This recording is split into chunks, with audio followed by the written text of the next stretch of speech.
Just give it another minute and then we'll begin. Just gotta peer into the void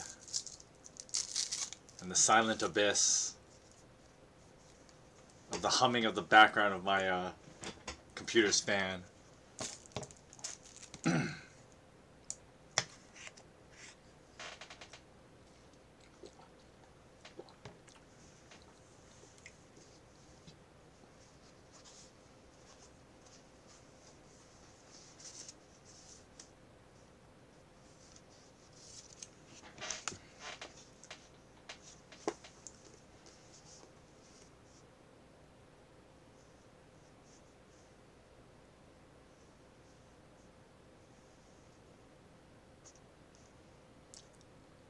Hello and welcome to the Streaming Parson Reads The Canterbury Tales by Geoffrey Chaucer. Welcome to part 7 of our reading series as I slowly read through all the tales that are laid out in the Canterbury Tales. And today we're going to read through 2 of them. We're going to read through the Monk's Tale and the Nun Priest's Tale. So that should take us actually till almost 6 o'clock. Both these stories do take a bit of time, but I do want to pick up the pace a little bit. So I think it's about time that we started doing that. Because I know the last few streams, they were a lot shorter. I only read like one story in them. Or like one story and like some other little excerpts. But I didn't actually read through like multiple tales. And I mean, that's because, like, after The Knight's Tale, which was, like, super long, I didn't want to, like, cram too many. But I think today we can get away with that. So we're going to begin with The Monk's Tale. So what did the host say to the monk? When my tale of Melibæus and of Prudence and her magnanimum was over, our host exclaimed, By holy corpus, Maderain, as I'm a Christian, I'd give a barrel of ale to have my dear wife hear that story. She's nothing like as patient as the wife of Melibæus. God's bones, when I beat my servant lads, she fetches out great clubbed staves and yells, murder every one of the swine, break every bone in their bodies. And if some neighbor of mine fails to bow to her in church or has the cheek to offend her, when we come home, she flies on my face screaming, Miserable coward, avenge your wife. Corpus bones, give me your knife, take my distaff and go spin. She carries on like that night and day. Alas, she said, it was my fate to marry a milksop, a cowardly ape who lets himself be put up by everybody. You haven't the guts to stand up for your wife's rights. So it goes on unless I fight. And then I've got to put on my coat to go outside. My life's not worth living unless I'm reckless as a raging lion. Someday, I'm pretty sure she'll make me murder one of the neighbors. Then I'll have to run for it. For even if I daren't stand up to her, I'm a dangerous man with a knife. For you can take it from me, she has pretty hefty biceps, as anyone who crosses or contradicts her will soon find out. But let's drop the subject. My lord monk, said the host, cheer up, for indeed you must tell us a story. Look, we're almost at Rochester. Ride forward, my lord, and don't spoil our fun. Yet upon my honor, I don't know your name, whether to call you my lord Brother John, or Brother Thomas, or perhaps Brother Alban. Ha-ha! So, for those of you who haven't been keeping up, those were names of various monks in the other tales that all ended up being like a bunch of pretty bad guys. And so the host is just kind of making fun of the monk, having a little, jest with him. Tell me straight, what's your monastery? You've a fair and delicate skin, I swear to God.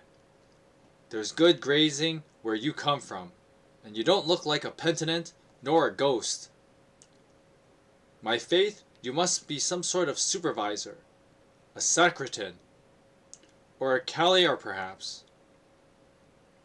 By my father's soul, I'd say you're somebody in authority when you're at home.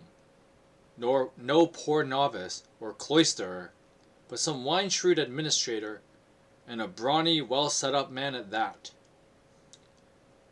May God confound whoever first brought you into holy orders. You'd have been a rare cock with the hens. If you'd as much freedom as you've manhood to make love as you'd like, you'd have plenty of offspring.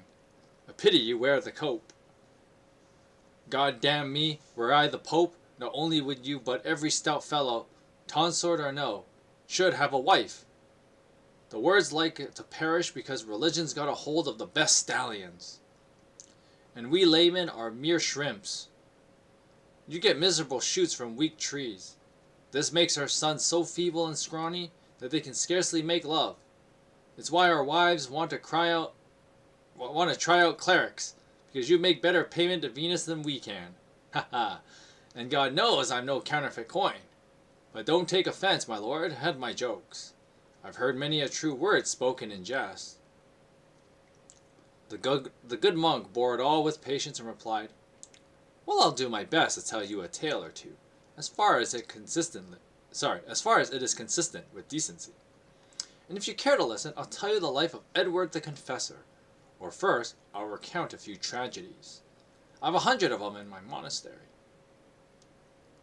As the ancient authorities remind us, tragedy means a certain kind of story about those who once lived in great prosperity and fell from their high estate into misfortune and come to a miserable end.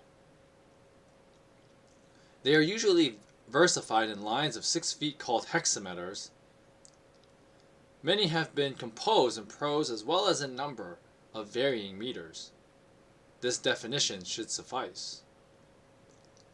Now listen, if you would like to hear a few examples, but first I beg you to excuse my ignorance if I do not tell those stories, whether they're of popes, emperors, or kings, in chronological order, as you find them in books, but put some before and some behind, just as they had come into my head. Hi, Gauntlets, welcome to the stream. Any thoughts on the DLC story trailer for Xenoblade Chronicles 3? I have not been keeping up with the DLC of Xenoblade Chronicles. I've only just played through the main story and the epilogue. So when you get like Melia and Nia as playable characters.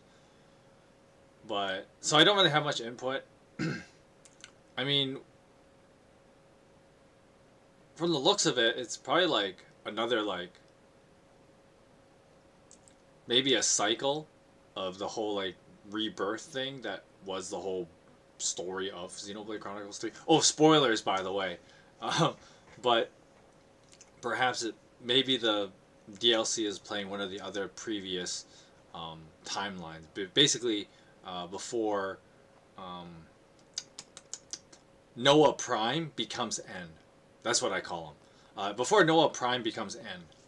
And maybe it's one of those kind of stories where we play a prequel to the story as N. That's just maybe one way of adding content that's like a new story kind of thing. Quote-unquote story. I mean, that would be interesting to see how what leads up, more of what leads up to Noah Prime becoming N. That's my only working theory, because once again, like, one, it's been a while since I played Xenoblade Chronicles 3, and I haven't actually seen this trailer, so I don't actually know. I just saw like the trailer art, and it had like a picture of like Noah, so I assume it had like Noah with like a bunch of other randos. Although I'm pretty sure the woman is Mio, so my guess is that it's just a play on Noah Prime and Mio Prime and one of their past lives. That's the safest theory I have.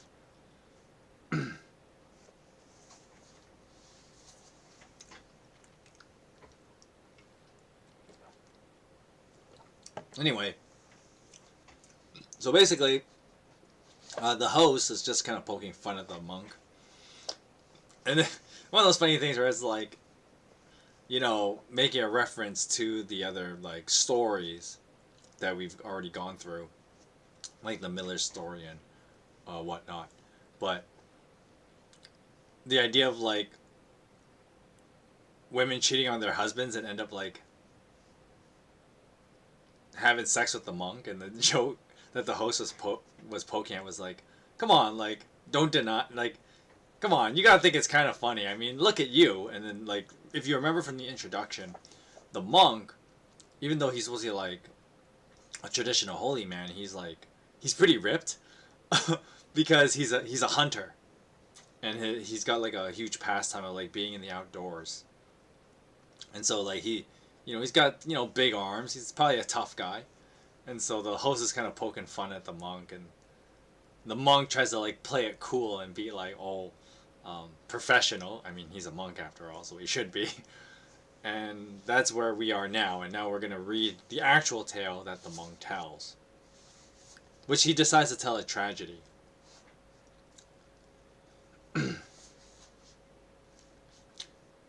In the tragic mode, I shall lament the misfortunes of those who fell from high estate into irredeemable adversity. For it is certain that when fortune makes up her mind to flee, no man can withhold. Let none put his trust in blind prosperity, but take warning from these old and true instances. Now I'll begin with Lucifer, although he was not a man, but an angel. For though fortune cannot harm angels, yet it was owing to his sin that he fell from his high station down into hell, where he yet remains. Lucifer, brightest of the angels, is now Satan, and shall never escape from the misery into which he is fallen. Now take Adam, not begotten of unclean human sperm, but fashioned by the very finger of God in the field where Damascus now stands. He ruled all paradise but for one tree. And no earthly man was ever better off than Adam, until his misbehavior drove him from his great prosperity to labor, misery, and hell. Now take Samson, whose coming was announced by an angel long before his birth, who was consecrated to Almighty God and stood in the high honor until he lost his sight.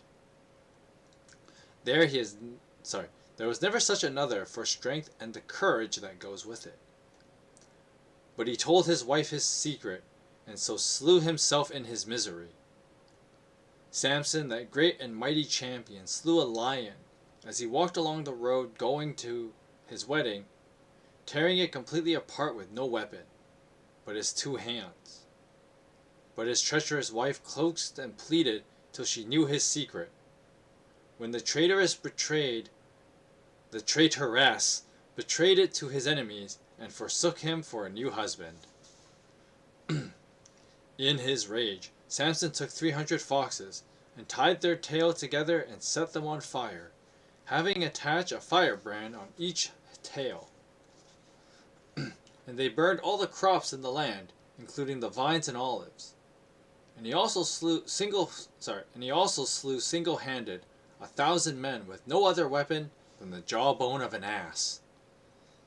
Having slain them, he was so attrist that he was like to perish, and so he prayed to God to take pity upon his distress and send him drink lest he die. Then from one of the molars of that dry ass's jaw there sprang a well from which he drank his fill. Thus God came to his help, as it says in the book of Judges. Now one night at Gaza, despite the Philistines in the city, he plucked up the town gates by force, and carried them on his back to the top of a hill, where all might see. Had the great all-powerful Samson, so honored and beloved, not told his secret to women, the world would never have beheld his peer. By command of the angelic messenger, he touched no wine or strong drink, nor allowed razor or shears to come on his head, for all his strength lay in his hair. But he who ruled Israel throughout 20 winters was soon to shed tears in plenty, women were to bring him to ruin. He told his sweetheart Delilah that all his strength was in his hair, whereupon she treacherously sold him to his foes. For one day, while he slept in her bosom, she had his hair clipped and shorn, and let his enemies discover his secret. When he was in this state they found him, bound him tightly, and put out his eyes. Before his hair was clipped and shaven, no bonds might bind him. Now he was imprisoned in a cave, where they made him grind a handmill. Now may the great Samson, the strongest of men, sometime a judge of Israel, living in wealth and splendor, weep with blind eyes, cast from happiness into misery. This was the end of the wretched captive. For one day his enemies prepared a feast, and made him perform before them as their butt. Basically the butt of the joke. That's where we get that. That's where we get that phrase from. This happened in a crowded temple, but at the last he made terror and havoc, shaking 2 pillars until they fell. When temple and all crashed down, and thus he slew himself together with his foes. That is to say, all the princes as well as 3,000 people were slain by the fall of the great temple of stone. I shall say no more of Samson, but take warning by this old and simple tale. Let no man tell his wife anything he truly wishes to keep secret, particularly if it touches safety of life and limb.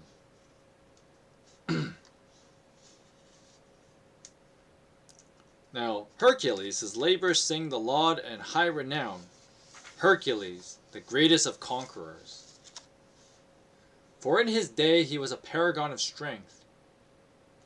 He slew the Nemean lion and took its skin, humbled the pride of the centaurs, slew the harpies, those fell and cruel beasts, and seized the golden apples of the dragon, drove out Cerberus, the hound of hell, and slew the cruel tyrant Busiris, and made his horse devour him. Flesh and bone, slew the fiery poisonous Hydra, and broke one of the 2 horns of Achilles, slew Cacus in his stone cave, and the mighty giant Ateneus. Hercules slew the formidable Ermanthian, the great boar, for a time carried the sky upon his shoulder. No man ever killed as many monsters as he since the beginning of time. His name ran throughout the wide world for strength and magnanimity. He visited all its kingdoms, and according to trophy, set up a pillar at each end of the world to mark its limits. This noble hero had a lover named Deianira, fresh as the month of May. Scholars say that she sent him a fine new shirt, a fatal shirt, alas, for it had been so cunningly poisoned, that before he had worn it half a day, all his flesh began to fall from his bones. Nevertheless, there are learned men who exonerate her and blame one Nessus, who made the shirt.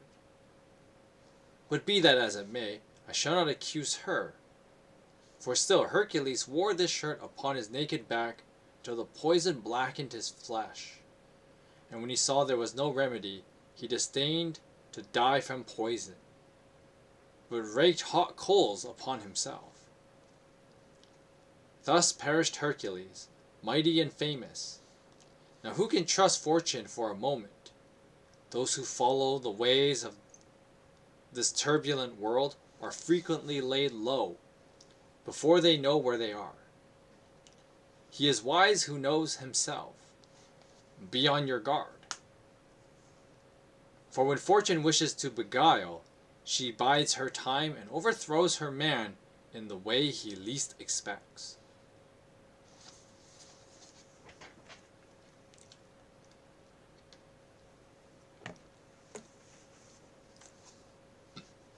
Nebuchadnezzar, What tongue can properly describe the mighty throne, the precious treasure, the glorious scepter and royal majesty of King Nebuchadnezzar, who twice conquered the city of Jerusalem and bore off the vessels of the temple? His regal seat was in Babylon, his glory and delight. He castrated the handsomest children of the royal house of Israel and made them all slaves. Among others, Daniel was one of all these children, and he was the wisest. For he expounded the king's dreams when there was no Chaldean sage who knew their proper interpretations. This vainglorious king ordered a statue of gold 60 cubits in height and 7 in breadth to be made. He commanded old and young to bow down and revere this image, and those who refused to obey would be burned in a fiery furnace. But neither Daniel nor his 2 young companions would consent to this act. Proud and uplifted, this King of Kings imagined that God who sits in majesty might never deprive him of his great position.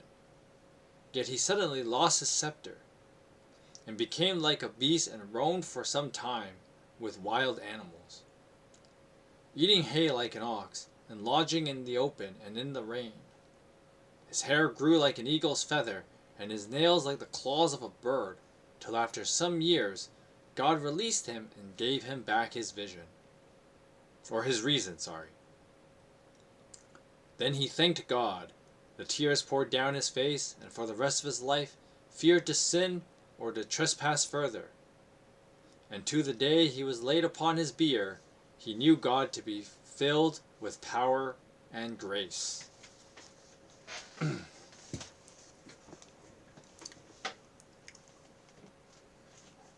Now Belshazzar,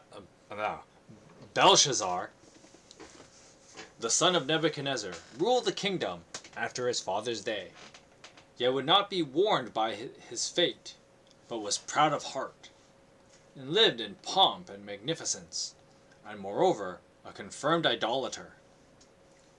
His great position assured him in his pride, yet fortune cast him down and suddenly divided his kingdom. One day he held a feast for his nobles, bidding them merry. He called to his officers, "Go and fetch all those vessels which my father carried off from the temple in Jerusalem in the days of his triumph, and let us give thanks to the gods above for the honor our ancestors left us." His wife, his nobles, and his concubines drank their fill of various wines from these holy vessels. And the king glanced upon the wall and saw a hand without an arm write swiftly upon it. At this he shook with terror and gave a great sigh, while the hand that was so affrighted him wrote, "Mene Tekel Parses," and no more.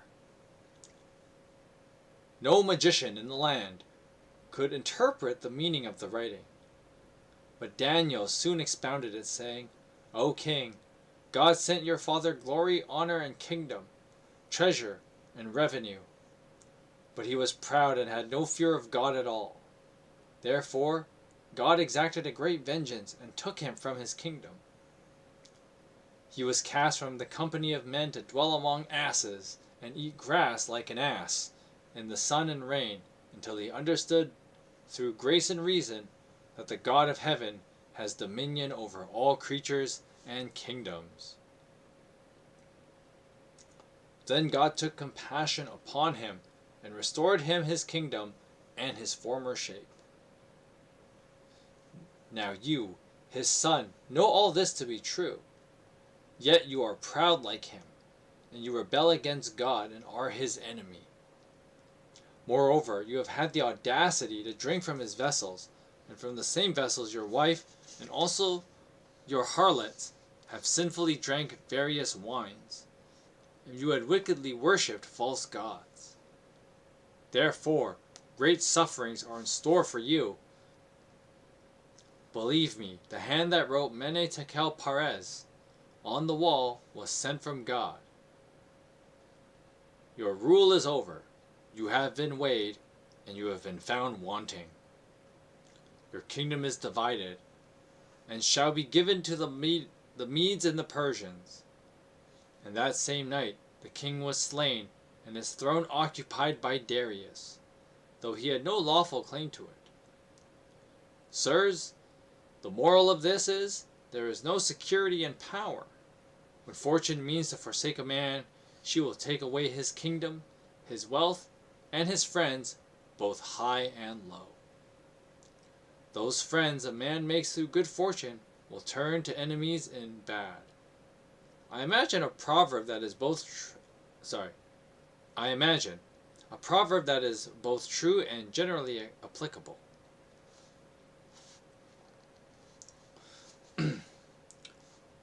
Now of the famed Zenobia, queen of Palmyra, the Persians, write that she was so bold and accomplished in arms, no man surpassed her in hardihood or in lineage and other noble attributes. She was a descendant from the blood of Persian kings. I won't say she was the most beautiful of women, but her figure was without flaw. I find that from childhood she avoided all women's work, and would go off to the woods, where with her broad hunting arrows she shed the blood of many a wild deer. She was so fleet she could even catch them, and when she grew older she would kill lions. She would kill lions, leopards, and bears by tearing them apart and doing what she liked with them with her bare hands. And she would boldly seek out the lairs of wild beasts, and roam all night in the mountains, sleeping in the open. And Zenobia could wrestle with any youth, no matter how nimble. She would be able to subdue them by main force in her arms. Nothing could resist. She kept her maidenhood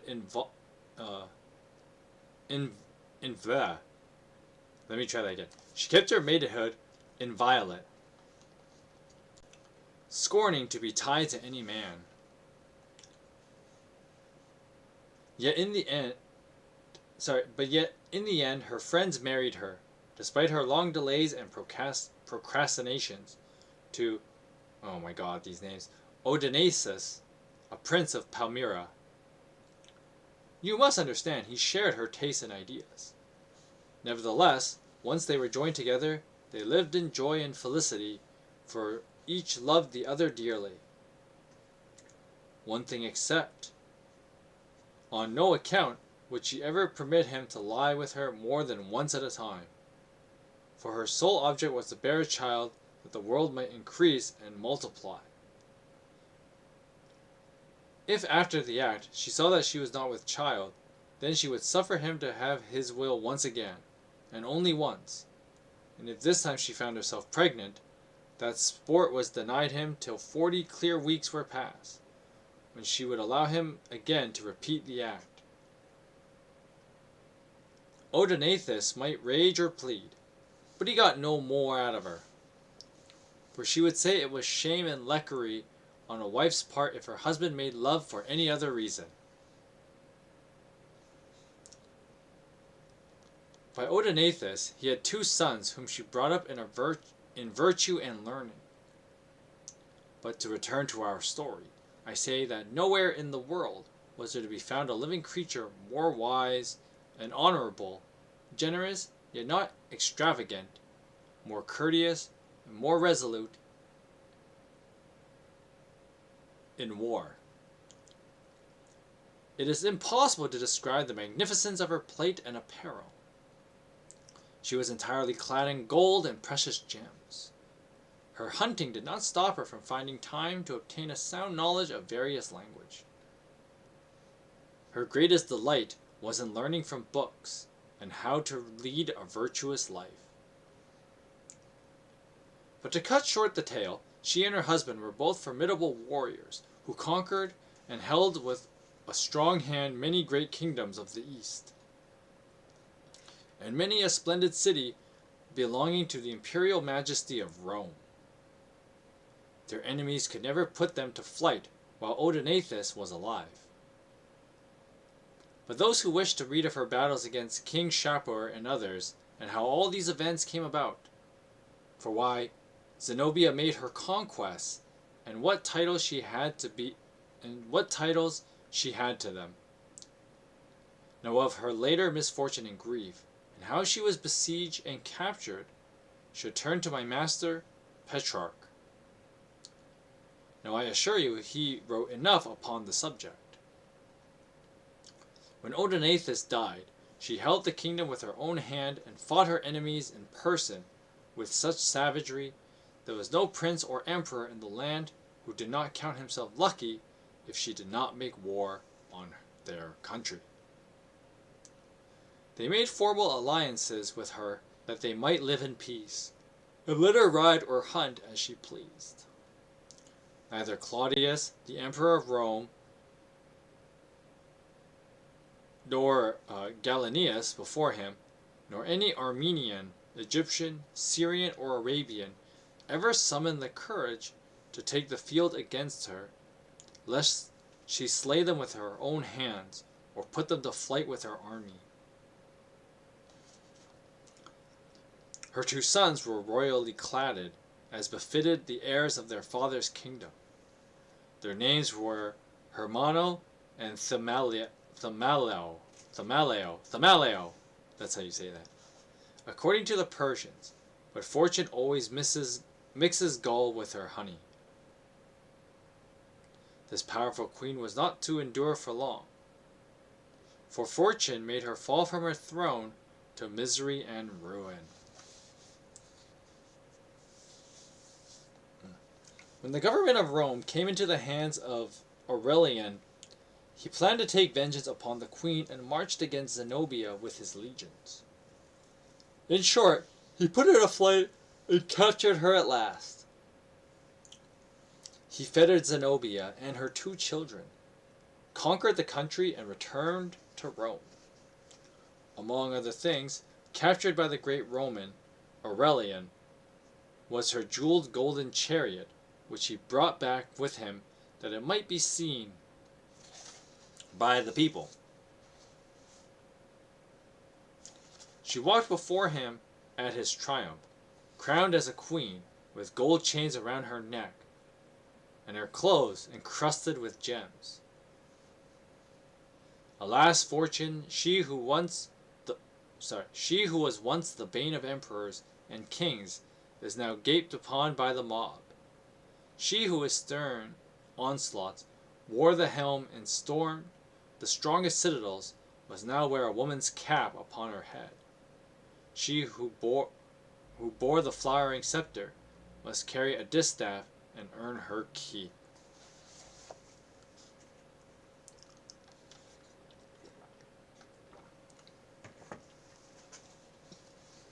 So just a quick pause.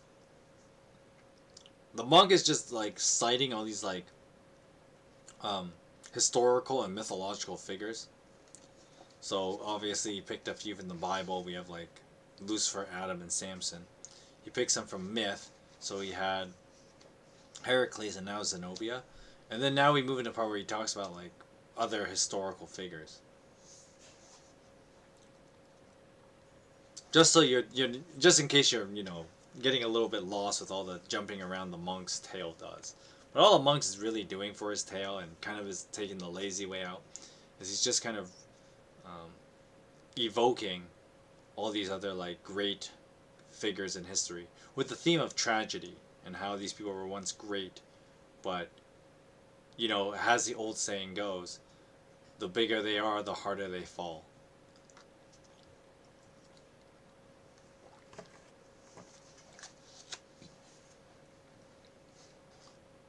Of Pedro, King of Spain. Noble and honorable Pedro, glory of Spain, whom fortune sustained in such great splendor. We have every cause to lament your pitiable death. Your brother drove you out of your own land. Later, at a siege, you were betrayed by a trick and led into a tent where he slew you with his own hand. thus succeeding to your kingdoms and revenues. Who contrived this villainy and sin?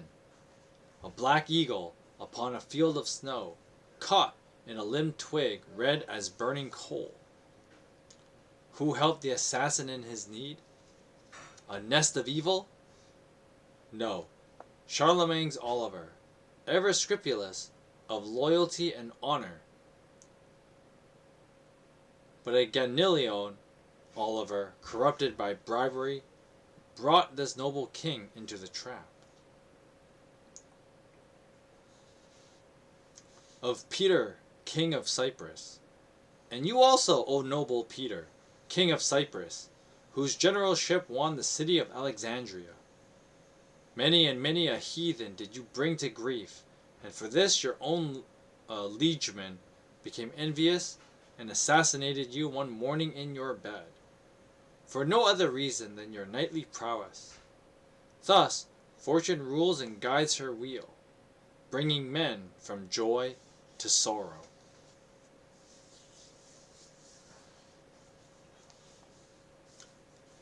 Of Bernabo of Lombardy.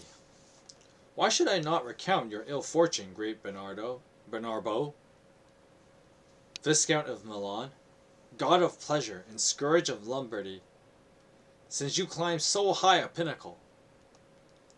Your brother's son, so his nephew, doubly bound in loyalty to you, being your nephew and son-in-law, caused your death in his prison. Why or how I do not know, only that you were slain.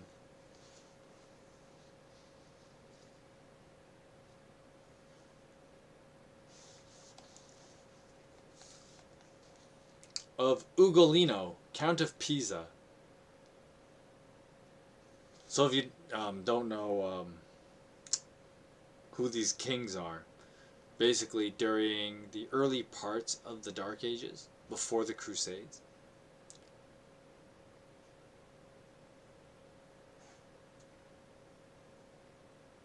there were various, like, when all these other nations, all these Western European nations like Spain and France and other places like that, they were trying to build an identity. They tried to trace this idea of like an early king that started their kingdom. So many people would not be familiar with Pedro, the King of Spain, who was believed. Now, of course, while no one's totally sure if Pedro actually existed, but it's kind of like this long-standing tradition of like Spain's origin. And so these origin stories that supposedly predate, I would say they would even predate Christ, but as Western nations like Spain and them were trying to develop a history of, you know, where they come from, whatever, they would attribute to these great kings, of the great kings of the past, and that there's some kind of bound lineage. In a similar fashion, it's kind of like how the whole Romans did that thing with like Remus and Romulus. Of course, Rome is way older, but that kind of idea.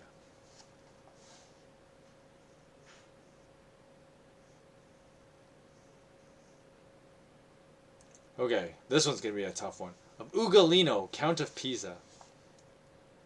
The pity no tongue may describe the slow starvation of Count Ugolino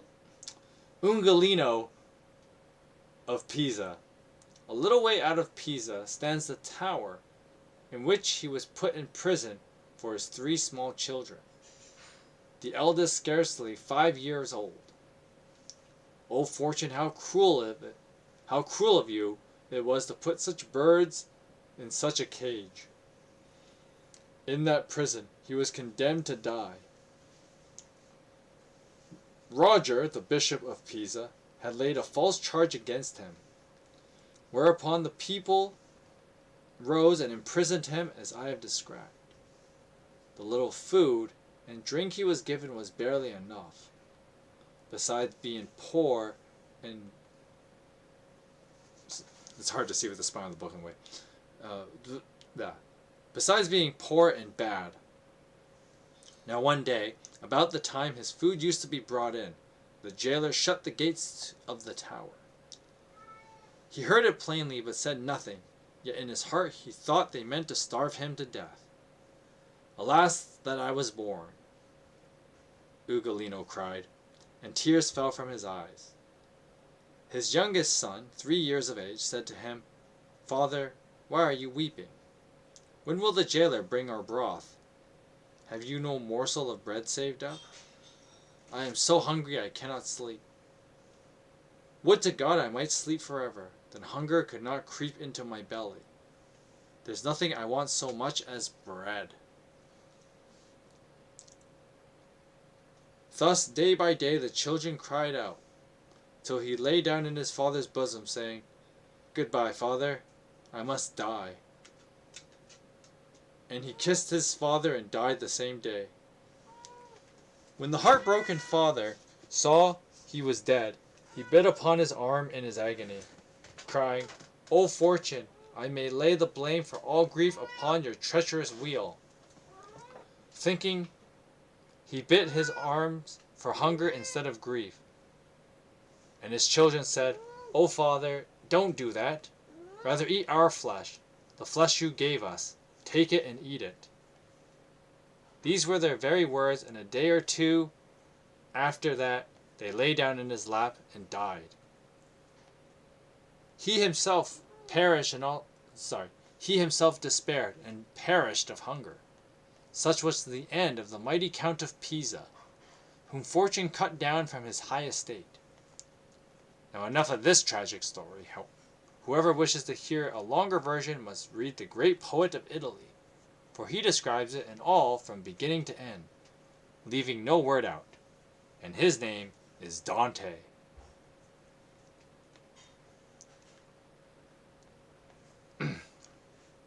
Of Nero. Though Nero was vicious as any fiend in the lowermost pits of hell, yet as Suetonius, it's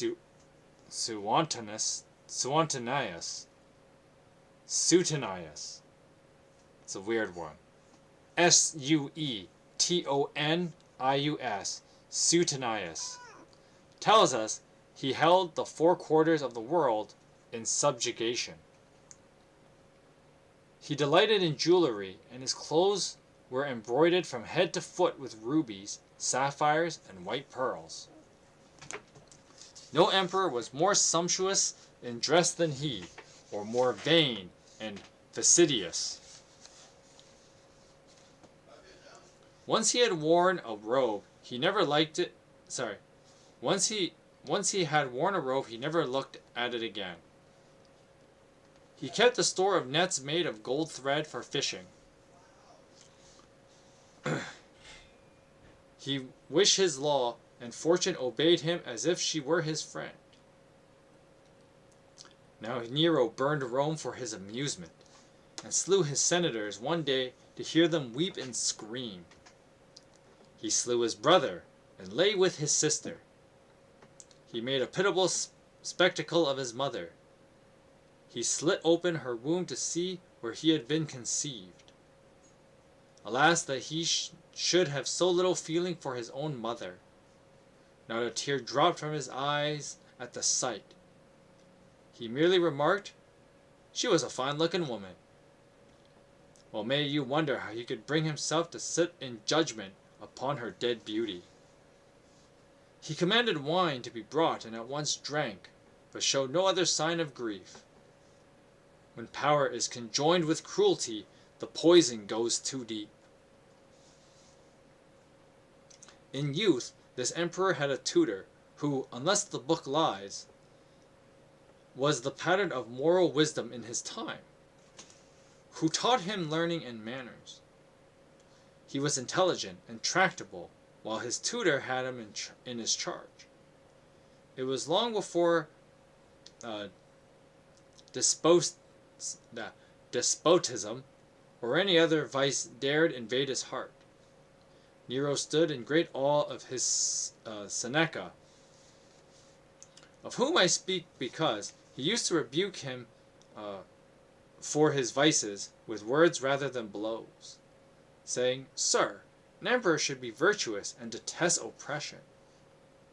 For this Nero caused him to bleed to death in a bath after opening the veins in his arm. In youth, Nero had been accustomed to rise in the presence of his tutor, which later appeared a grievance to him. So he caused his death.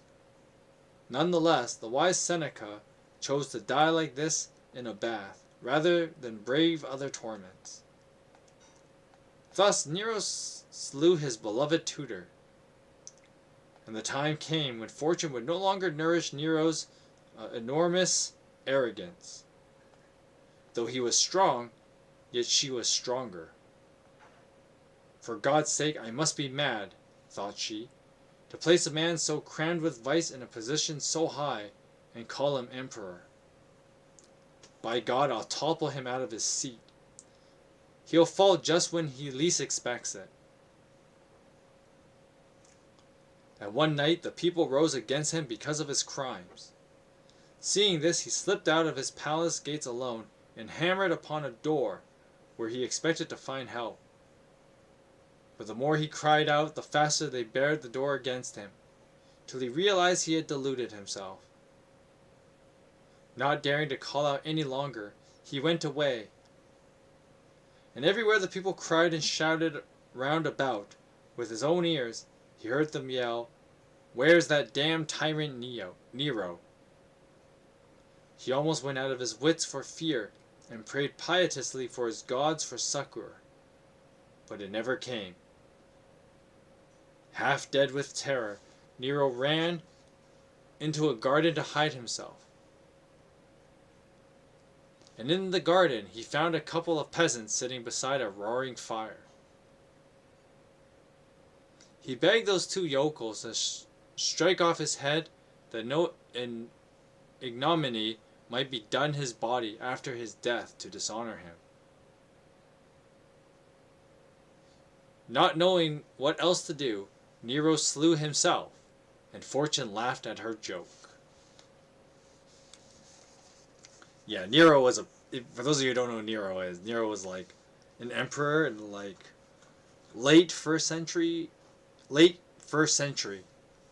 AD, of course. And he was a pretty bad guy. Like, he would just like burn people's houses down, almost just because. And of course, he's most famous for like the way he tortured Christians and his massive hatred of them, and the whole like putting Christians in like gladiator arenas just to get shredded up by lions. Yeah, that was Nero. Nero was the guy who started that, and then of course there were other Roman emperors who were pretty bad to Christians, but Nero was like super bad. He was not a good guy.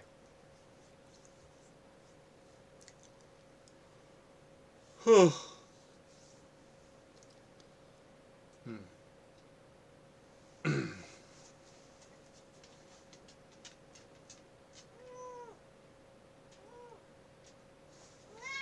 do you want?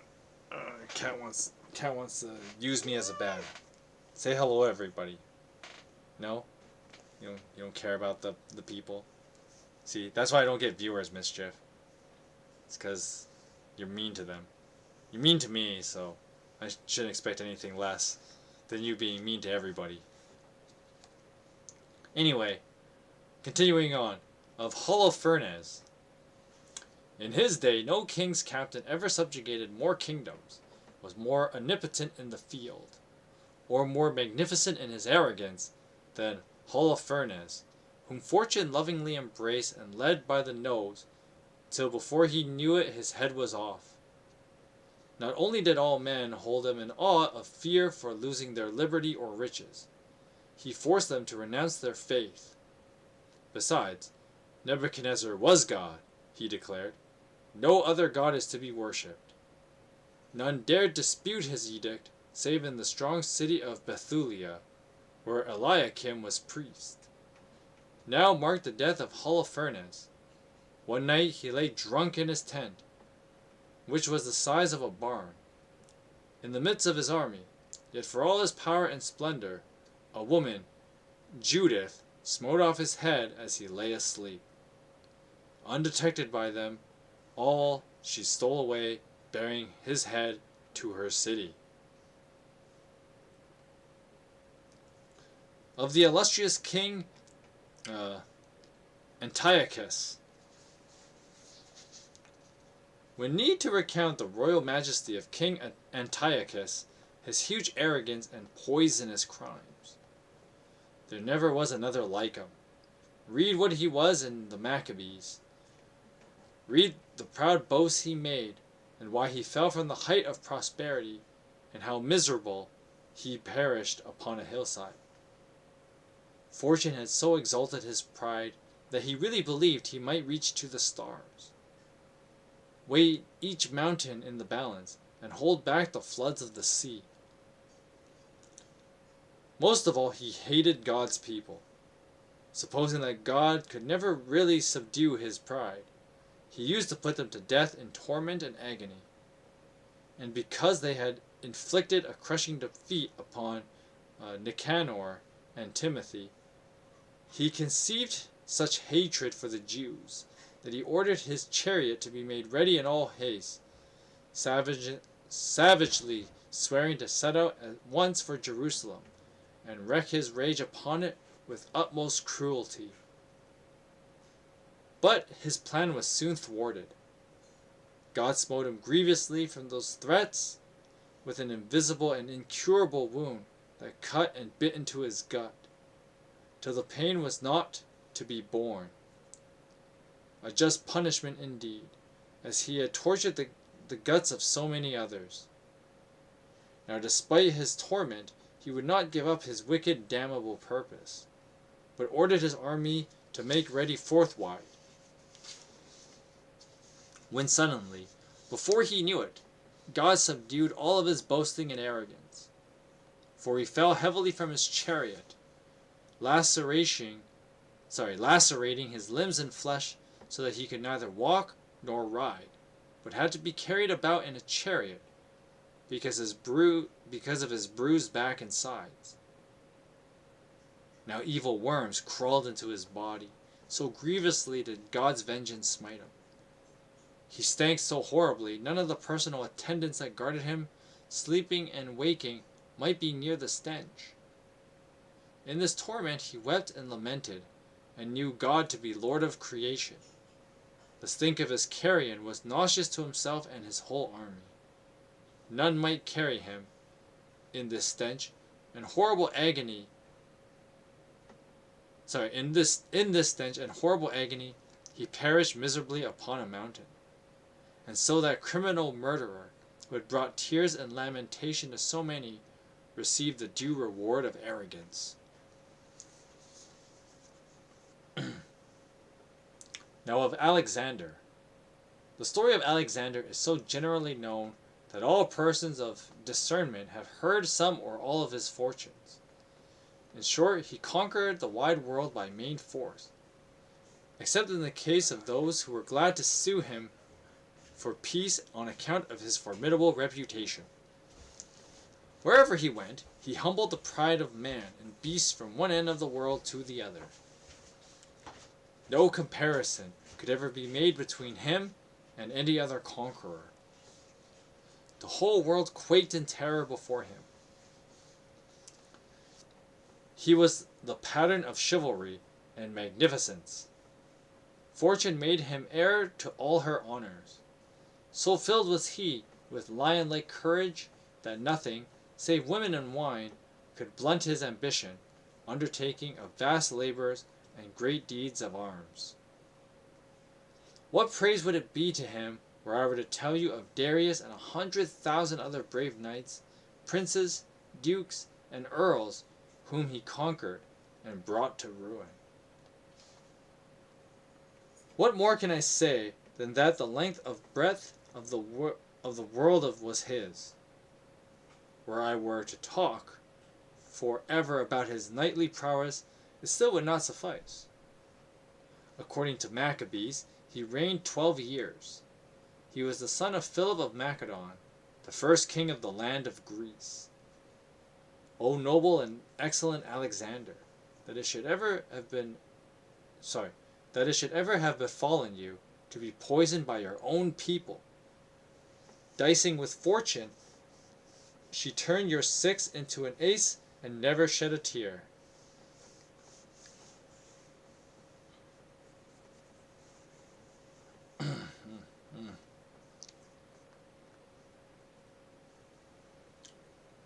Who will give me tears to lament the death of that nobleness and generosity, which ruled the world as a kingdom, yet thought it not enough, so filled was his spirit with high ambition? Who will help me cry out upon treacherous fortune and indict poison, both of whom I blame for all this woe?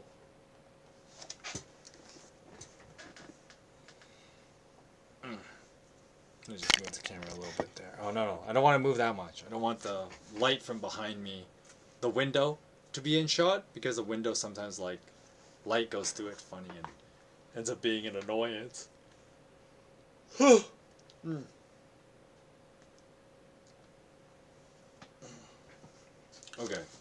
Just need to stretch a bit there, because the Monk's Tale is pretty long.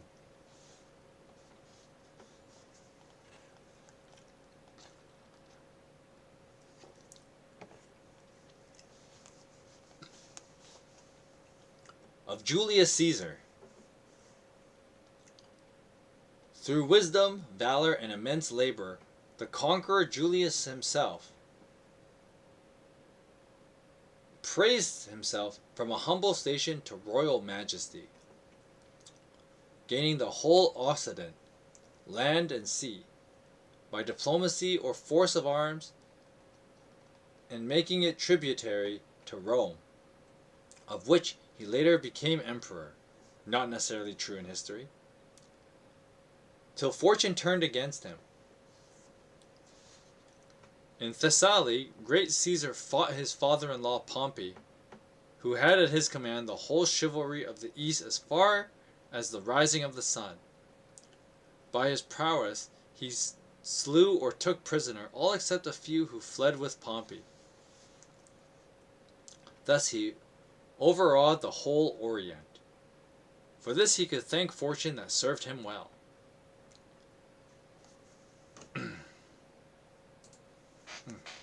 Let me for a while lament Pompey, that noble ruler of Rome, who fled after the battle. One of his men, a base traitor, cut off his head and brought it to Julius in hope of winning his favor. To such an end did fortune bring the wretched Pompey, conqueror of the East.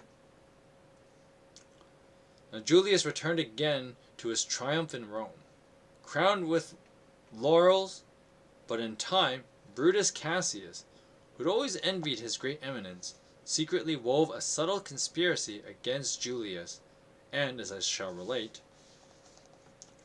chose a spot where he was to be killed with daggers.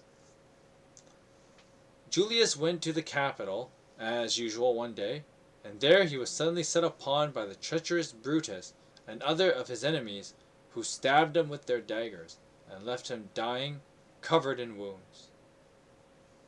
Yet he groaned only at one of these blows, or at the most two, unless history is mistaken. Well, Mr. Monk, you've already got a number of mistakes in this, but whatever. So noble was Julius's heart, and so much did he love honor and decorum, that in spite of the anguish of his deadly wounds, he threw his mantle over his hips, that none should see his private parts.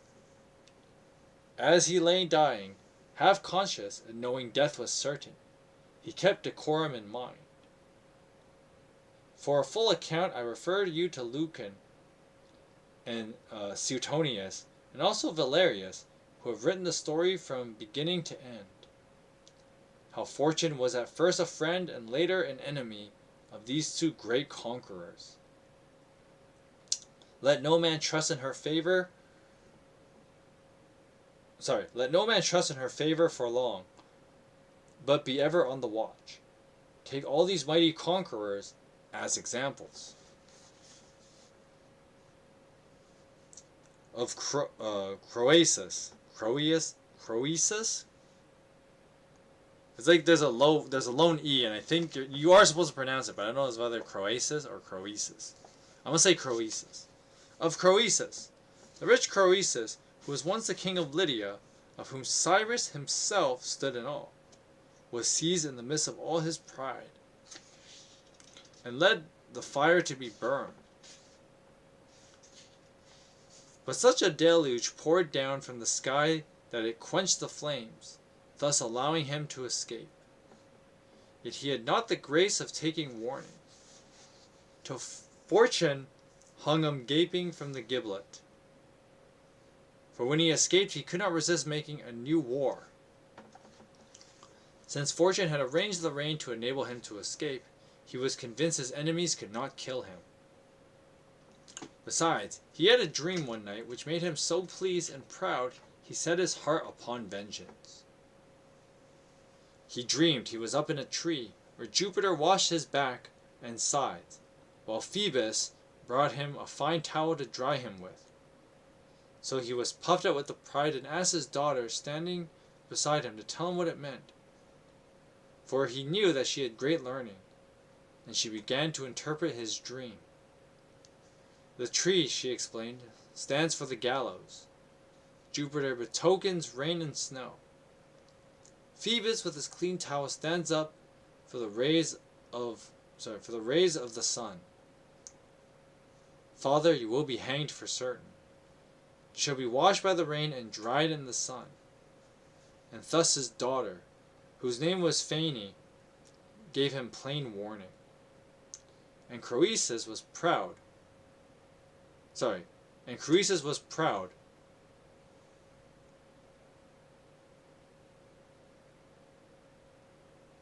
And in his pride was hanged. His royal throne availed him nothing. The burden of all tragedies is the same, that fortune always assails proud kingdoms with unexpected strokes, for when men trust in her, she fades away and covers her bright face as with a cloud. Oh, that was a long one. But basically, the monk was just telling all these stories of people who were once powerful but let their power get to their heads, and then the idea is how, how's the old saying go, don't push your luck, because you don't know how quick it'll turn. And that's basically what these stories are kind of treated as.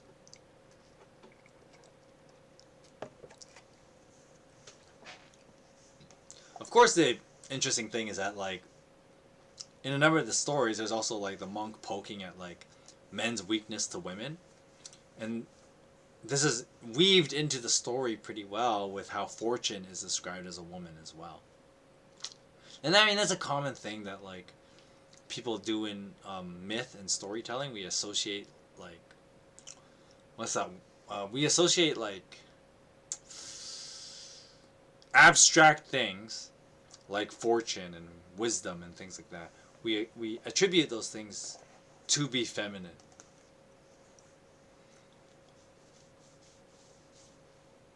Because I guess the idea is that things like fortune and wisdom are not things inherent to men. They have an external element to them. And, in a way, women and men are different. And so there's this weird parallel that since men and women are different, and wisdom and,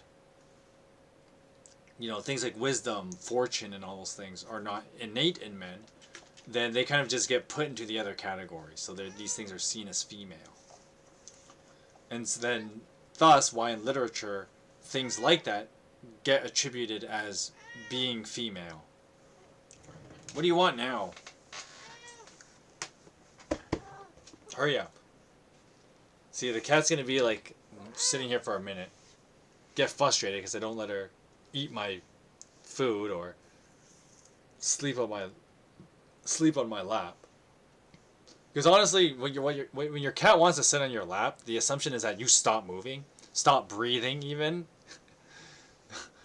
But if you start moving, the cat gets mad, and that's why they when your cat sits on your lap for a while and then they leave pretty quickly, is because they they don't like that you're not agreeing to their terms of, hey, you humans, stop moving. So I'm just gonna give it a minute. The cat will leave in a minute once I start petting her, because she doesn't like it. She doesn't like. How do I put this? Because once again, the cat's agenda. Hey, you should say hi to them. There you go. The cat's agenda is to go to sleep on my lap and be undisturbed, which is kind of paradoxical because, you know, I have to move. So, in the nature of me moving, she gets kind of mad. Look, say hi. She's like, no. Whoops. Okay, I gotta fix the camera now. There you go. Anyway, and so just a little. It's a literary technique that's just been used forever. That we do this attributing fortune with the female. You know, Lady Luck is our modern interpretation of that character. And so in these stories, Lady Luck is kind of like, she's fickle, and that's something that people. The lesson of the story, the moral of the story is, you know, you got to be careful on pushing your luck, because Lady Luck is very fickle, and don't take chances, because she will mess you up, just like with all these guys.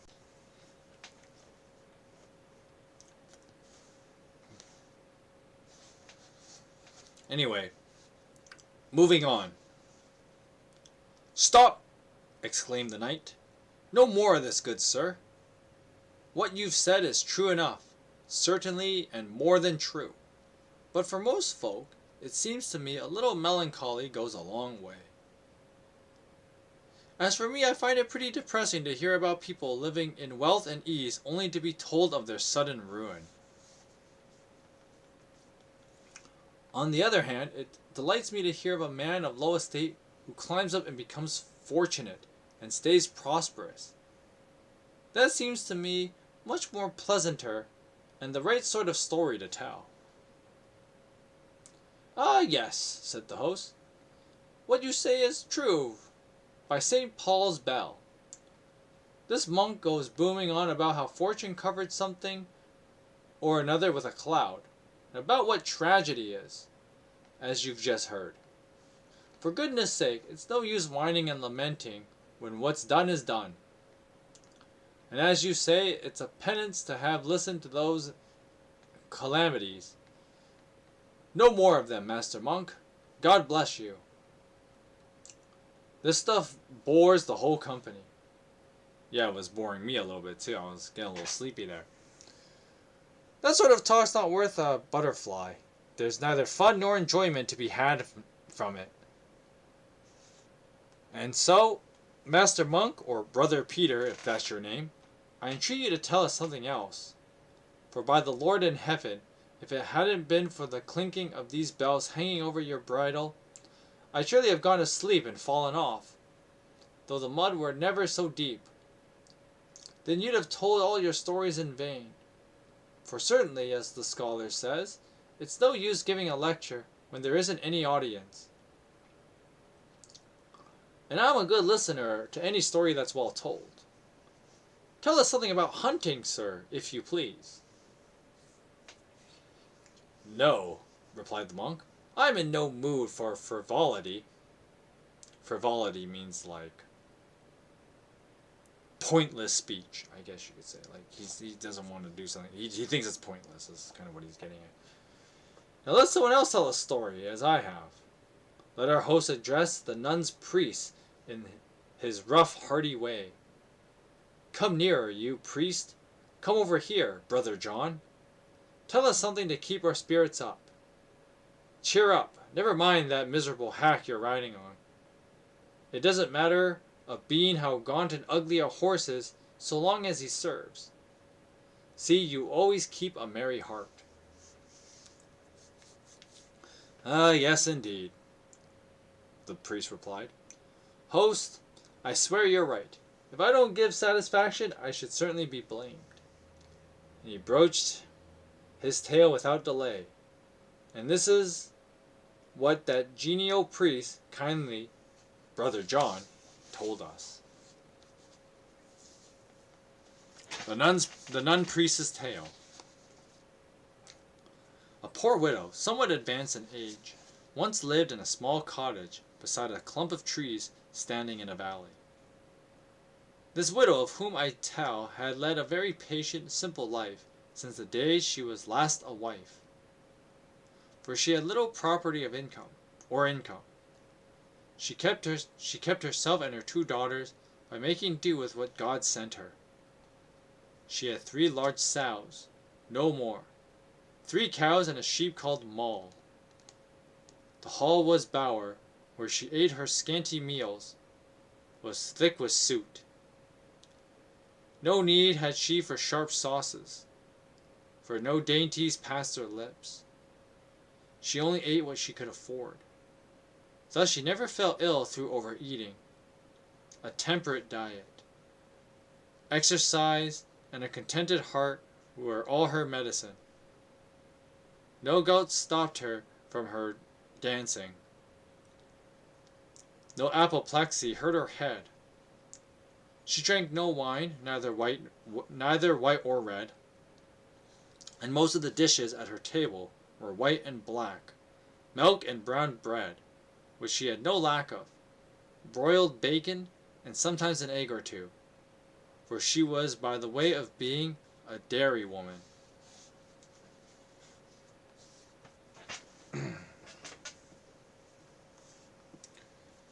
She had a yard fenced round with palings, and a dry ditch on the outside, in which she kept a cock named Chanticleer. I think that's how you say that. Chanticleer? For crowing, he had no match in all the land.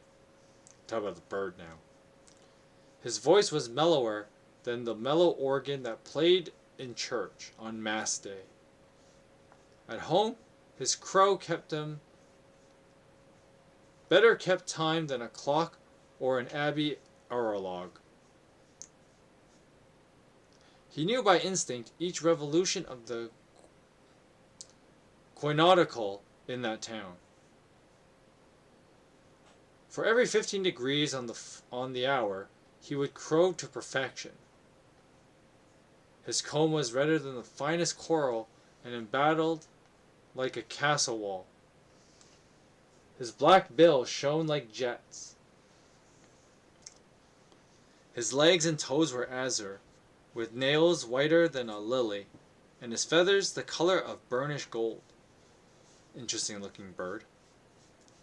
This noble cock had in his charge 7 hens for his delectation.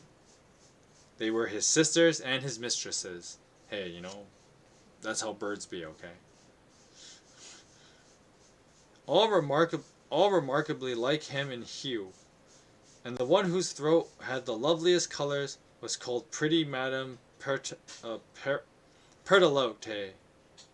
She was courteous, tactful, elegant, and companionable, and had such pretty ways that Chanticleer had been absolutely in her keeping and firmly locked with hers since she was a week old.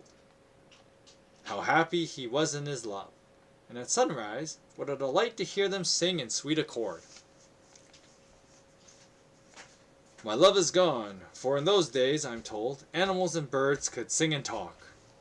Because that's the explanation, we're just gonna assume animals can talk for the story to work. Like Bambi. Now it so happened that earlier one morning, as Chanticleer sat among his wives next to pretty Pertelote on the perch in the kitchen, he began groaning like a man badly troubled in a dream. When Pertelote heard the racket, she was terrified and exclaimed, "Dear heart, what's the matter with you? Why are you groaning away like this? A fine sleeper you are. You ought to be ashamed of yourself." And Chanticleer replied, Please don't let it worry you, madam. My goodness, I dreamed I was in such a fix just now. My heart's still fluttering with fright. May God render my dream propitious, and save my carcass from some filthy dungeon. For I dreamed I was wandering up and down in our yard, when I saw a creature, like a dog, making as if to grab hold of my body and do me to death. His color was reddish yellow, but his tail and ears were tipped with black. Unlike the rest of his hair, he had a narrow snout with two burning eyes. I was still half dead with fright at the looks of him. No wonder I was groaning. He's basically describing like a fox.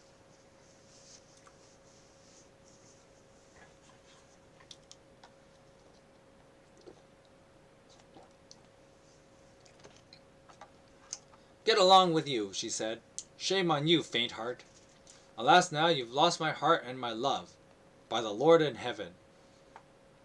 I swear I can't love a coward, for whatever woman may say, it's certain we all desire, if possible, husbands that are brave, wise, generous, and reliable.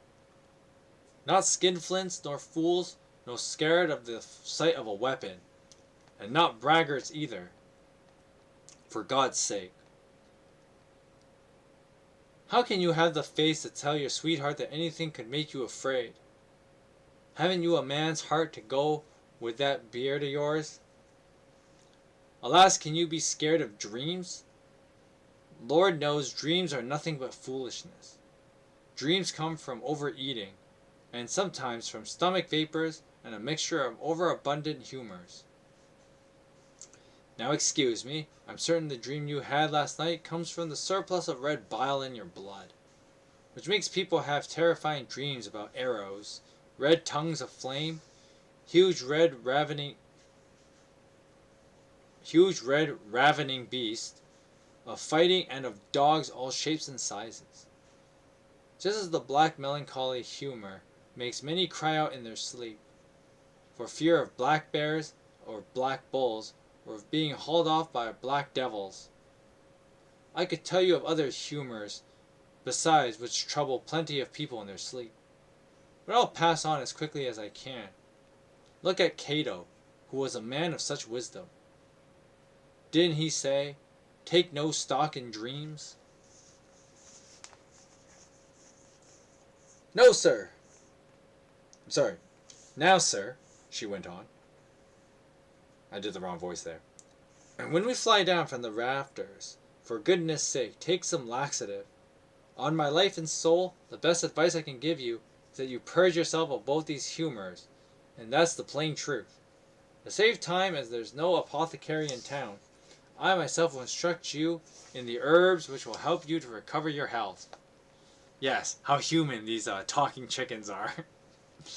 In our own yard, I find those herbs whose natural properties will purge you from top to bottom.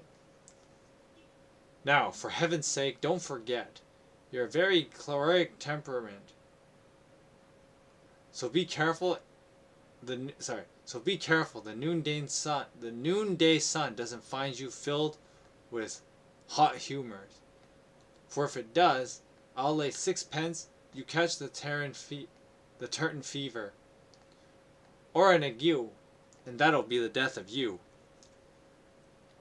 You must have a light diet of worms for a couple of days before you take your laxatives. Spurge laurel, centaury,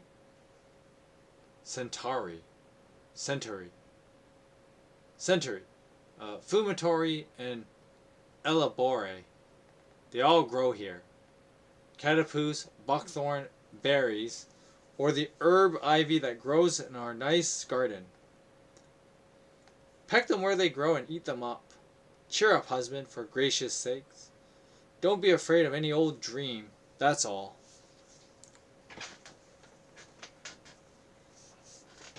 Oh, see the cat just leaves, and then she'll go walk around for a bit and then come back. They just do that.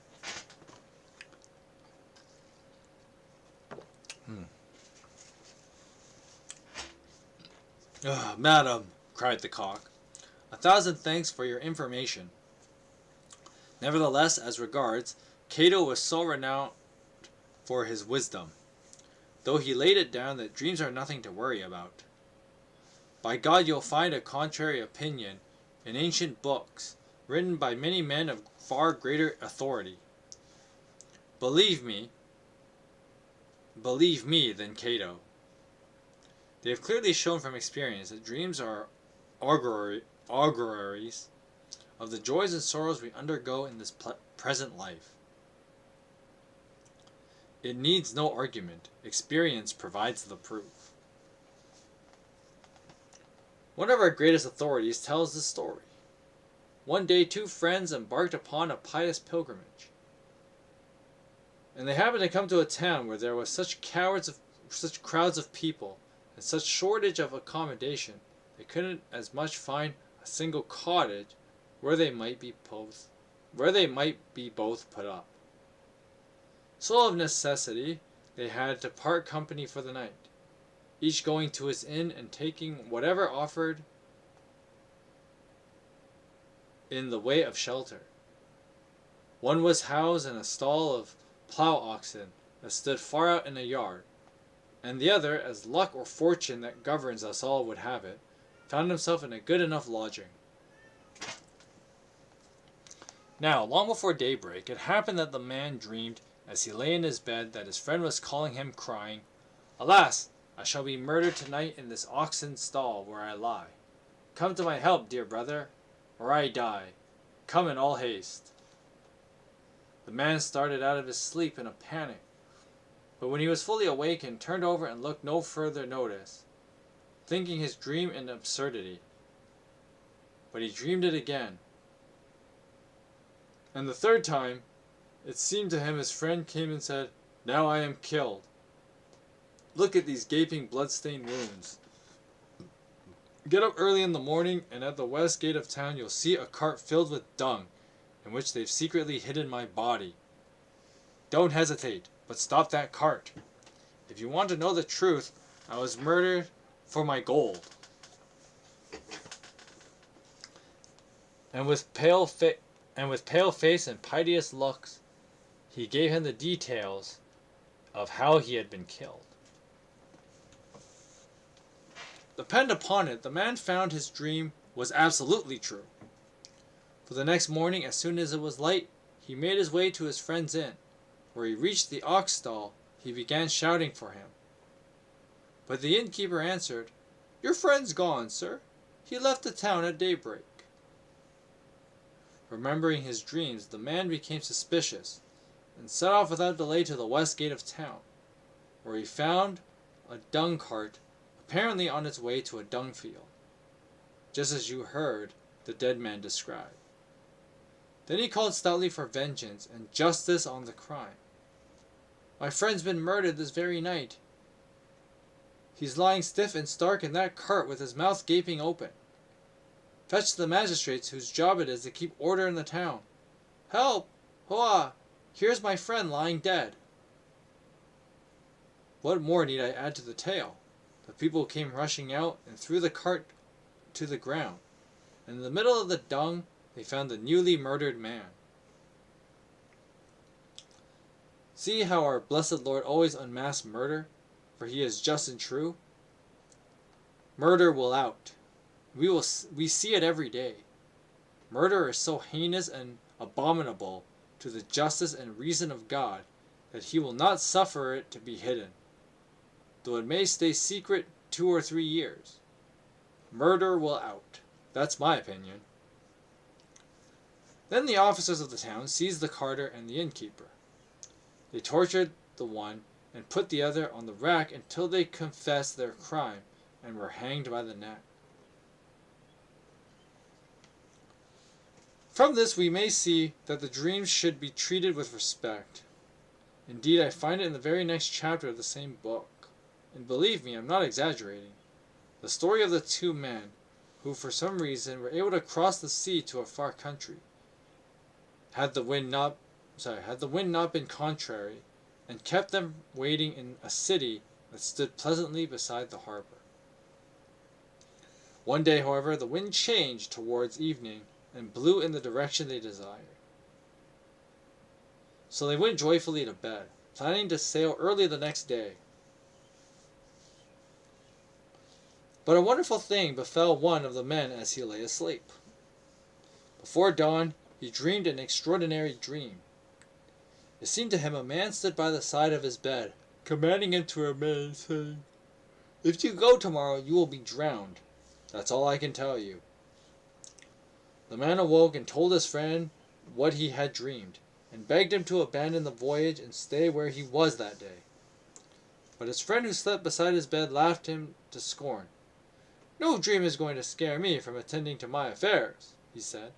"I don't give a straw for your dreams. They're no more than a snare and a delusion. People are always dreaming of owls and apes and all sorts of things nobody can make head or tail of. Things that never were or will be. But I see you mean to stay dawdling here and miss your tide. Well, Lord knows, I'm sorry for it, but good day to you."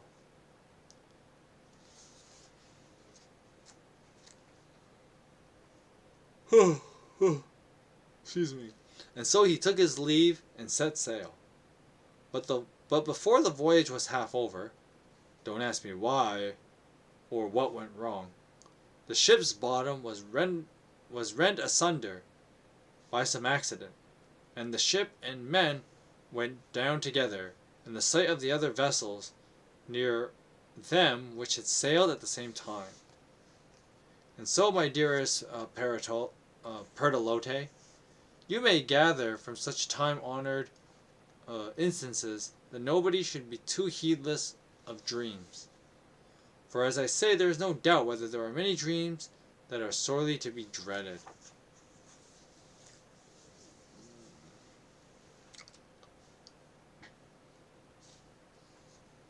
I'm feeling kind of tired now.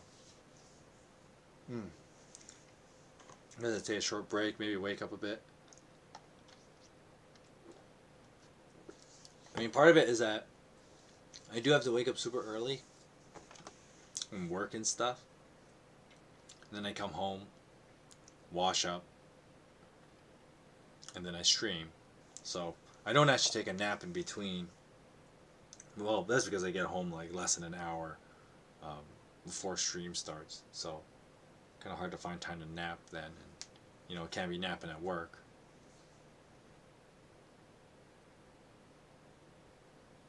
But at the same time, it's like, I can't find any other time to really, like, do these, because I don't want to do it at the nighttime, right? Because nighttime I gotta do other things. But at the same time, I know it's, like, annoying when you, like, see how tired I am. And it's like, come on, can't this guy stay awake to read a book that he's so passionate about? But it's not easy, it's not easy. And reading out loud like this actually takes a lot more effort. It's not like, when I'm playing Octopath, I just move my thumbs. That's easy to do. But to continuously, like, read to you is actually, like, a lot of work. Just, I know we're taking a bit of a sidetrack here, just so I can wake myself up a bit. Is that, you really gotta hand it to, like, when I was growing up, and, your teachers would do, like, reading time, where the teacher reads to the students, read to a book, whatever. And you gotta hand it to them that they're able to do that, because that's not easy. Of course, like, to be fair, I've been reading for, like, an hour and a half almost, so there's that, too. And part of it is that, like, when you're reading into a book, it does cut off the bit of your, like, brain circulation, because you're using so much oxygen to read, and not enough oxygen going to your brain.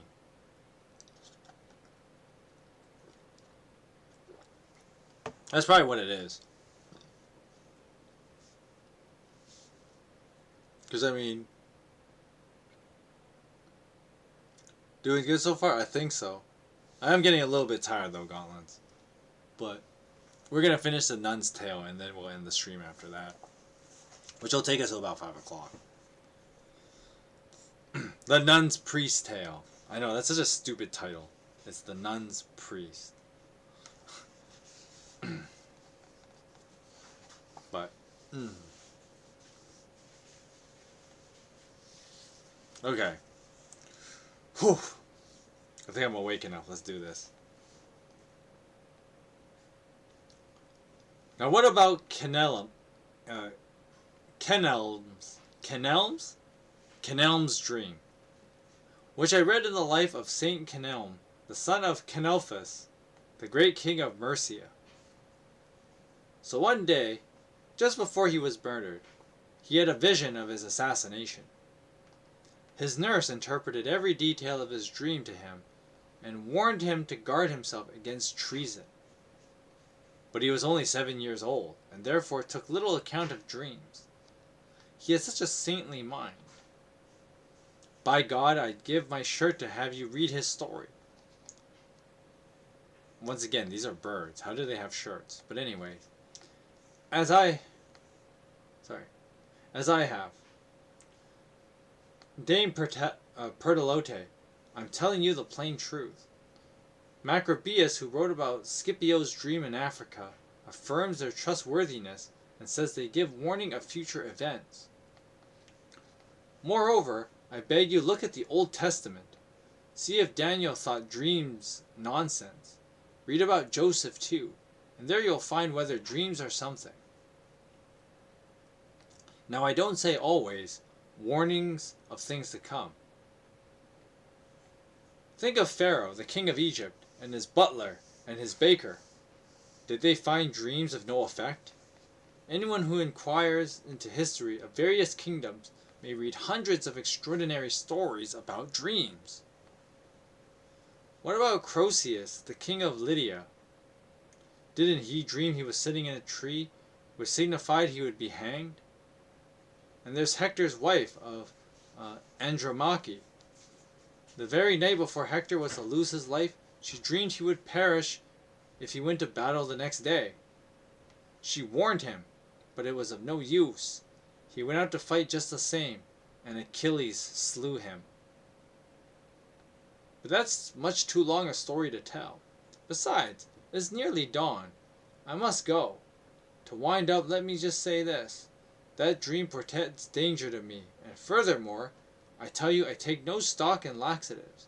They're poisonous, as I very well know. To hell with them. I can't stand them. Now, let's drop the subject and speak of pleasanter matters. Madame Pertolote, in one thing, I swear, God has been merciful to me. Whenever I see the loveliness of your face and the scarlet circles around your eyes, it kills all my fears. It's gospel truth that mulier es hominis confusio. Madam, the meaning of the Latin is, woman is man's whole joy and happiness. For that night, when I feel your soft side next to mine, a pity they made our perch so narrow that I can't mount you. I'm so full of joy and content, I defy all dreams and visions. Saying this, he flew down from the rafters, for it was now day, and all his hens followed him. He clucked to call them, for he found a grain of corn lying in the yard.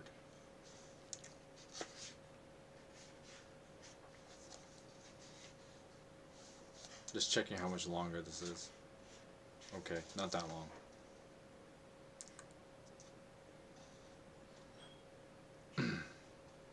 Saying this, he flew down from his rafters, for it was now day, and all his hens followed him. He clucked to call them, for he found a grain of corn lying in the yard. Royal he was, and no longer fearful. He feathered Pertolote 20 times and trotted her as often again before the day reached prime.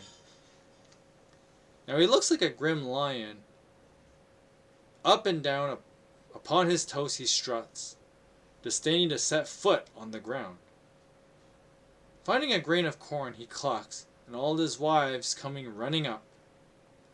Here, I'll leave Chanticleer feeding like a royal prince in his palace, and relate the adventure that befell him. The month of March, in which the world began, and God first created humankind, I'm not sure about that one, was complete, and 2 and 30 days had passed since March began. When Chanticleer, walking in all his pride, stood 21 degrees. Sorry, I skipped a line there. Chanticleer, walking in all his pride with his 7 wives beside him, cast his eyes upon the sun, which stood 21 degrees and more in the sight of Taurus, and knew by sheer instinct that it was 9 o'clock. He crowed with a merry note, and remarked, "The sun has climbed 41 degrees, and more in the heavens. Madame Pertelote, my heart's delight, hark at those happy birds, and how they sing. See the flowers freshly springing. My heart's filled with joy and content." But the next moment he was in grievous trouble, for happiness is always followed by grief. The Lord knows earthly joys are soon spent, and a rhetorician,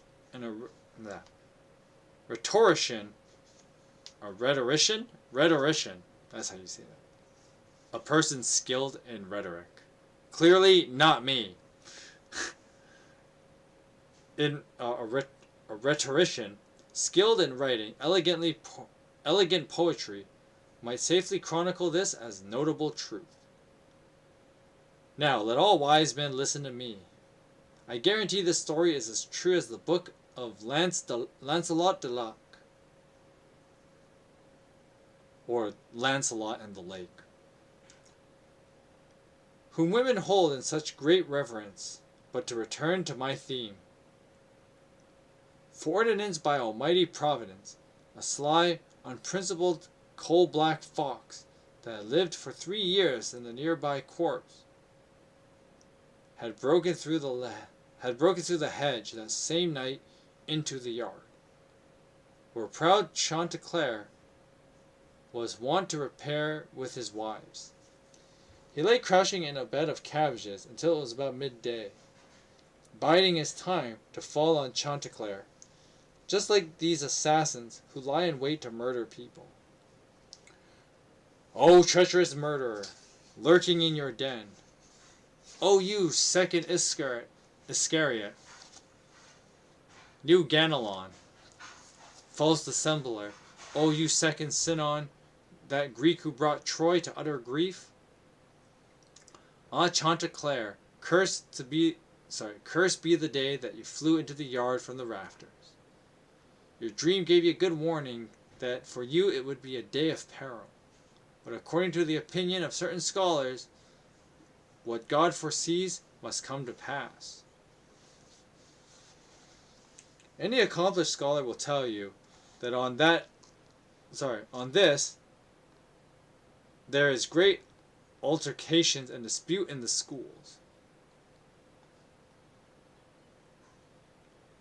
and that 100,000 have argued it, but I can't sift it to the bottom like that holy theologian St. Augustine, or Boethius, or Bishop Bradwardine, and say whether God's divine foreknowledge of necessity constrains one to perform any particular act.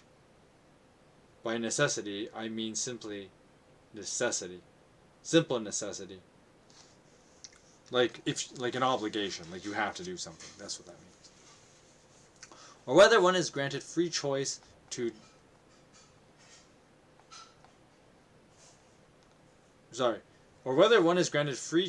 do or not to do, even if God foreknows the act before it's performed.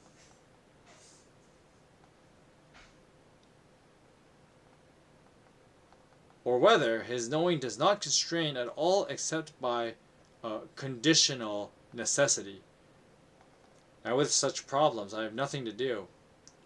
My tale, as you can hear, is only about a cock who took his wife's advice, with disastrous results, to go into the yard that same morning after the dream. I told you about.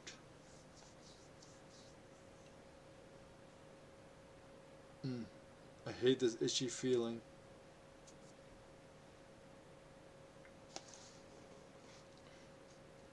Woman's advice is generally fatal. A woman's advice first brought us to grief and caused Adam to leave paradise, where he was so happy and comfortable. But let's pass that over, as I don't know whom I might offend if I disparage the advice of women. Well, maybe you shouldn't have said it in the first place. I'm only saying it in fun. Well, you might be able to do that back in the Middle Ages. Don't know how well that would fly now. Read those authors who treat of the subject, and you'll hear what they have to say of women. I'm only giving you the cock's words, not my own. Women are divinities, and I can't imagine any harm coming from them. I'm trying to cover his ass there, because, he works as like a nun's priest. Perdalote was happily taking a dust bath in the sand, and all her sisters sunning themselves nearby, while Chanticleer was singing more gaily than a mermaid in the sea. When his eyes fell upon a butterfly among the cabbages, and he became aware of the fox crouching low, he never felt less like crowing, but started up like a man panic-stricken, clattering cock cock. For an animal will instinctively wish to flee when he sees his natural enemy, even though he may never have set eyes on him before. Because I guess animals know these things. It's how animals have survived in evolution for so long. They just know when they're in danger. Humans are not as smart. Humans don't have that quite, that ability exactly.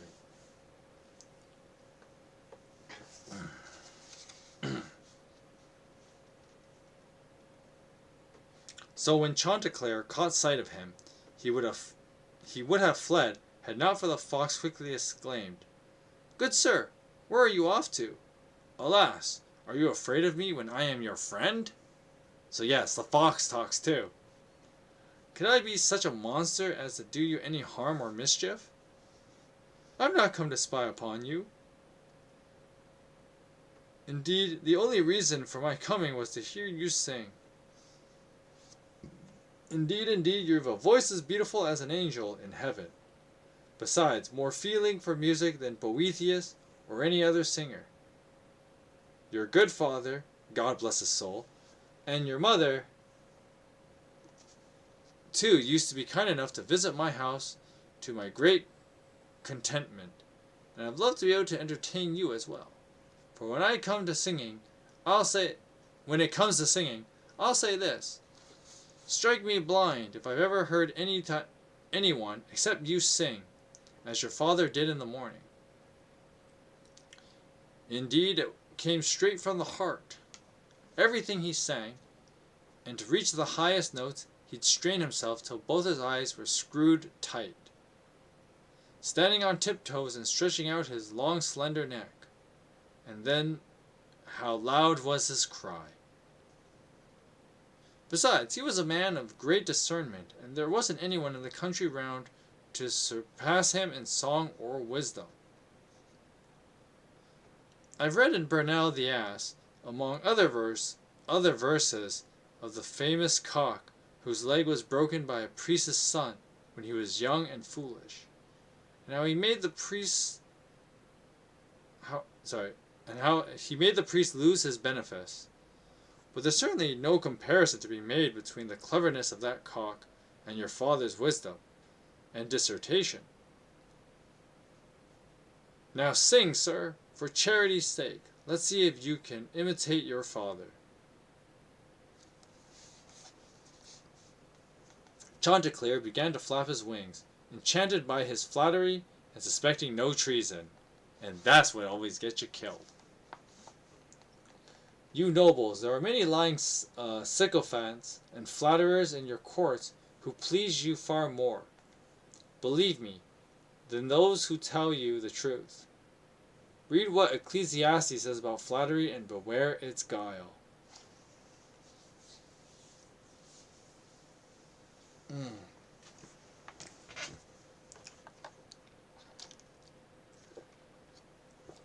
We're almost there. We can make it. Chanticleer stood on the tips of his toes with his neck stretched out and his eyes screwed tight, and began to crow as loud as he could. And in a trice, Master Wrestle, the fox, leapt up, seized Chanticleer by his throat, slung him over his back, and carried him off toward the corpse, for as yet there was nobody to give him chase. Oh, ineluctable fate! Alas that Chanticleer ever flew from the rafters! Alas that his wife paid no heed to dreams! And all his bad luck came on a Friday too. O Venus, goddess of pleasure! Chanticleer was your worshipper and served you with all his might. Moreover, for delight then to multiply his race. And how can you allow him to die on that day that belongs to you? Oh, dear sovereign master Geoffrey de Vinsauf, you who movingly elegized the death of noble King Richard when he was slain by the arrow. Would that I have had your art and skill to rail at Fridays as you did, for it was in fact upon a Friday that the king was slain. Then I'd like to show you how I'd rhapsodize the agonies and terror of Chanticleer. Surely the Trojan ladies never set up such a cry of lamentation, when, so the Aeneid tells us, Ilium fell, and Pyrrhus with drawn sword seized King Priam by the beard and slew him. As did those hens in the chicken run, when they saw Chanticleer carried off. But Dame Perdolote shrieked the loudest of all, far louder than Hasdrubal's wife at her husband's death, when the Romans burned Carthage, filled with frenzied anguish. She leapt of her own will into the flames and resolutely burned to death. Yes, those woe-bygone hens cried out just like the senators when Nero burned the city of Rome, and, slain by Nero, their guiltless husbands perished. Now I'll return to my story. The poor widow, hearing the hens screeching and lamenting, ran out of the house with her 2 daughters in time to see the fox make for the woods, bearing off the cock upon his back. Help! Help! Stop, thief! A fox! A fox! They cried, and ran after him, followed by a crowd of men with cudgels. And they all came together. Running. Call the dog, Talbot, and Garland, and Malkin, the maid still clutching her distaff. Cows and calves and the very pigs came running fit to burst, terrified by the barking of the dogs and the shouting of men and women. They yelled like fiends in hell. The ducks squawked as if able to be slaughtered. The geese flew over the trees in panic. Even the bees came swarming out of their hives. I tell you, Jack Straw and his mob never let out such hideous, ear-splitting shouts when they were out lynching the Flemings, as were heard on the day they chased the fox. They brought trumpets of brass and wood and horn and bone, and they blew and hooted and screamed and whooped, I guess is how you pronounce that, till it seemed the skies would fall. Now please listen, good sirs, and you'll see how fortune suddenly overturns the hope and pride of her enemy. The cock, slung over the fox's back, managed to address him in spite of his terror, and said, Sir, so help me God, if I were you I'd shout, Run home, you stuck-up yokels. Plague on you. Now, I've reached the edge of the wood. I'll keep the cock whatever you do. And trust me, I'll eat him up right now," replied the fox. "I'll do just that." And as he spoke with great dexterity, the cock suddenly broke away from his mouth and flew high up into a tree. When the fox saw that the cock was gone, he cried, "Ah, Chanticleer, I fear I behaved very badly to you just now, when I scared you by snatching you out of the yard. But, sir, I meant no harm. Come down, and I'll tell you what I intended, and so God help me, I'll speak the truth." "Oh no," returned the cock. "Curses on both of us, and on me first and worst, if you trick me more than once." The whole "fool me once, shame on you, fool me twice, shame on me. You're not going to flatter me into singing with my eyes shut again."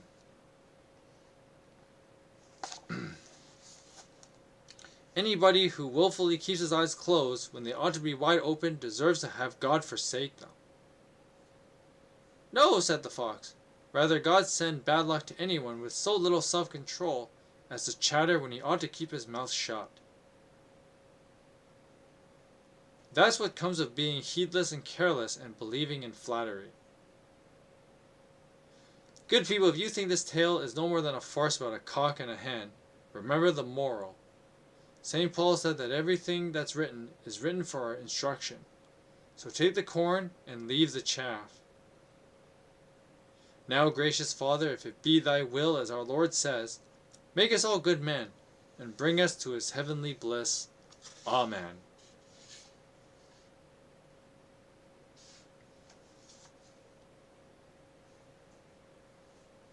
Okay, I'm just going to read this short little excerpt and then we'll finish for today. Then our host said, "Bless your breeches and balls, Master Nun's priest. That was a splendid tale of Chanticleer. But on my word, were you a layman, you'd be a rare cock with the hens. And if you would as you could, I imagine you'd have a need of hens. Ah, yes, 7 times 17 and more. See what muscles this good priest has, with a big neck, with a broad chest, his eyes like a sparrow hawk's. He needs no dyes from Portugal or the Indies to touch up his complexion. Bless you for your tale." Then he turned cheerfully and spoke to another of us, as you shall hear. Which you will hear next time, because then we move into a doctor of medicine's tale. Anyway. That was quite the read, though. I mean, we had 2 full tales, so that was a lot of work. Anyway, I'm gonna end the stream pretty soon. Just do some housekeeping. If you have any questions, go ahead and shoot them now before I end, because I'm gonna end it pretty soon. So, just a reminder, next week I think we have a pretty regular schedule next week. So it'll be Octopath Traveler on Monday and Wednesdays at 2 o'clock Pacific time. We'll have another Throwback Thursday video ready. And then, of course, next Friday at 3 o'clock Pacific time, we will continue on the Canterbury Tales, starting with the Doctor of Medicine's tale.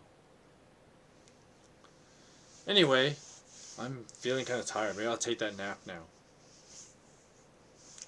And with that said, hope you guys enjoyed the Canterbury Tales. And I will see you guys on Monday for Octopath Traveler 2. Until then, I hope you guys have a great weekend and a great Friday night. God bless you. And have a good day.